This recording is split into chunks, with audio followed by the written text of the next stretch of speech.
High guys, welcome back to my mini vlog. So ಇವತ್ತು ಸ್ವಲ್ಪ ಬೇಗ ಇದ್ದು ಡ್ರೈವಿಂಗ್ ಕ್ಲಾಸಿಗೆ ಹೋಗ್ತಾ ಇದ್ದೆ.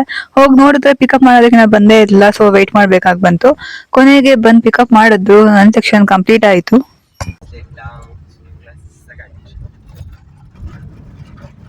ಸೊ ಇವರೇ ನಮ್ಮ ಟ್ರೈನಿಂಗ್ ಕೋಚ್. ಇವರೇ ಚೆನ್ನಾಗಿ ಹೇಳ್ಕೊಡ್ತಾರೆ. ಅಂಡ್ ಹಿಂದೆ ಕುತ್ಕೊಂಡು ಬೋರ್ ಆಗ್ತಿತ್ತು, ಹಾಗಾಗಿ ವಿಡಿಯೋ ಮಾಡ್ತಾ ಇದ್ದೆ ಸ್ವಲ್ಪ. ಡ್ರೈವಿಂಗ್ ಕ್ಲಾಸಲ್ಲಿ ನಮ್ಗೊಂದು ಕಾರ್ಡ್ನ ಕೊಟ್ಟಿರ್ತಾರೆ. ಸೊ ಎಷ್ಟು ಕ್ಲಾಸ್ ಅಟೆಂಡ್ ಮಾಡಿರ್ತೀವಿ ಅದಕ್ಕೆ ಎಂಟ್ರಿ ಮಾಡಿಸ್ಕೊಂಡ್ಬಿಟ್ಟು ನನ್ನ ಡ್ರಾಪ್ ಮಾಡಿ ಹೋದ್ರು. ನಾನು ಮನೆಗೆ ಬಂದು ವಿಡಿಯೋ ಮಾಡೋಣ ಅಂತ ಅನ್ಕೊಂಡೆ, get ready with me. But current ಇಲ್ದಿರೋ ಕಾರಣಕ್ಕೆ ವಿಡಿಯೋ ಮಾಡಕ್ ಆಗ್ತಿರ್ಲಿಲ್ಲ.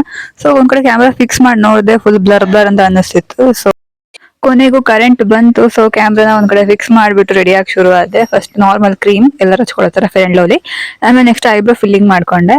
ನೆಕ್ಸ್ಟ್ ಅದಾದ್ಮೇಲೆ ಐಲೈನರ್ ಹಚ್ಕೊಳ್ತಾ ಇದ್ದೆ. ಸೊ ಅವಾಗ ನಂಗೊಂದು ಸಾಂಗ್ ನೆನಪಾಯ್ತು. ಏನಪ್ಪಾ ಅಂದ್ರೆ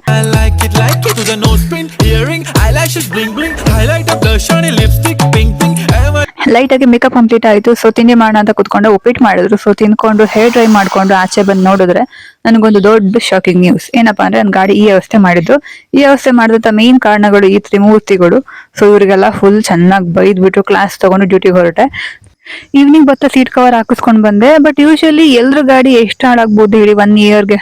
ಮ್ಯಾಕ್ಸಿಮಮ್ 1 ಟೈಮ್ ಇಲ್ಲ 2 ಟೈಮ್, ಏನಾದ್ರೂ ತುಂಬಾ ಹಾಳಾಗಿದ್ರೆ. ಬಟ್ ನಂದು ಅರ್ಧ ವರ್ಷ ಆಗಿಲ್ಲ, 4 ಸಲ ಸೀಟ್ ಕವರ್ ಚೇಂಜ್ ಮಾಡಿದೀನಿ. ಅದು ಕೂಡ ನಾಯಿಗಳ ಕಿತ್ತಾಕ್ಬಿಟ್ಟಂಗ ಆಗಿರೋದು. ಎಷ್ಟು ಹಾಳು ಮಾಡ್ತಾರೆ ಅಂತ ಅಂದ್ರೆ ಬೈಯಂಗಿಲ್ಲ ಬಿಡಂಗಿಲ್ಲ, ಹಂಗ್ ಮಾಡ್ಬಿಡ್ತಾರೆ. ಸೊ ಕೊನೆಗೂ ಫಿಕ್ಸ್ ಮಾಡಿ ಕೊಟ್ಟು ನೀಟಾಗಿ ಮಾಡ್ಕೊಟ್ಟು ಮನೆಗೆ ಬಂದೆ. ಫುಲ್ ಟಯರ್ಡ್ ಆಗ್ಬಿಟ್ಟಿದ್ದೆ. ಏನಾದ್ರು ಸ್ನಾಕ್ಸ್ ತಿನ್ಬೇಕು ಅಂತ ಅನ್ನಿಸ್ತಿತ್ತು, ಹಾಗಾಗಿ ಮೊಟ್ಟೆ ಮಾಡೋಣ ಅಂದ್ಕೊಂಡೆ. ಇದಕ್ಕೆ ಮೇನ್ ಆಗಿ ಬೇಕಾಗಿರೋದು ಕಡಲೆ ಹಿಟ್ಟು, ಅಕ್ಕಿ ಹಿಟ್ಟು, ಸ್ವಲ್ಪ ಉಪ್ಪು, ಸ್ವಲ್ಪ ಖಾರದ ಪುಡಿ, ಹಾಗೆ ಸ್ವಲ್ಪ ಸೋಡಾ ಹಾಕೊಂಡು ಚೆನ್ನಾಗಿ ಮಿಕ್ಸ್ ಮಾಡ್ಕೋಬೇಕು.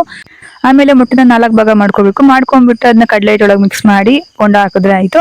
ಸೊ ಇದು ಮಾಡುವಾಗ ಸ್ವಲ್ಪ ಹುಷಾರಾಗಿರಿ, ಯಾಕೆ ಅಂತ ಆಮೇಲೆ ಹೇಳ್ತೀನಿ. ಉಳಿದಿರೋ ಹಿಟ್ಟಿಗೆ ಈರುಳ್ಳಿ ಹಾಕೊಂಡ್ಬಿಟ್ಟು ಈರುಳ್ಳಿ ಬಜ್ಜಿ ಮಾಡ್ಕೊಂಡೆ. ಒಂದು ಮೊಟ್ಟೆ ಮಾತ್ರ ಒಳ್ಳೆ ಬಾಂಬ್ ತರ ಬ್ಲಾಸ್ಟ್ ಆಯ್ತು. ಅದ್ರ ಅವಸ್ಥೆ ನನ್ನ ಕೈ ಹಿಂಗಾಗಿದೆ ಅಂತ ತೋರಿಸ್ತೀನಿ ರೀ.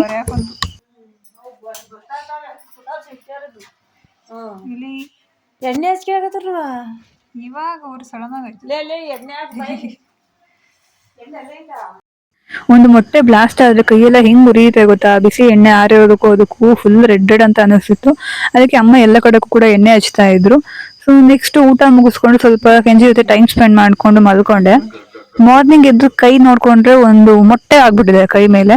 ಸೊ ನಾನ್ ಕಲ್ತಂತ ಪಾಠ ಏನಪ್ಪಾ ಅಂದ್ರೆ ಮೊಟ್ಟೆ ಬೊಂಡ ಮಾಡುವಾಗ ಸ್ವಲ್ಪ ಹುಷಾರಾಗಿರ್ಬೇಕು ಅಂತ. ಸೊ ಈ ವಿಡಿಯೋ ಇಷ್ಟ ಲೈಕ್ ಮಾಡಿ, ಶೇರ್ ಮಾಡಿ, subscribe to Ambika Gowda YouTube channel.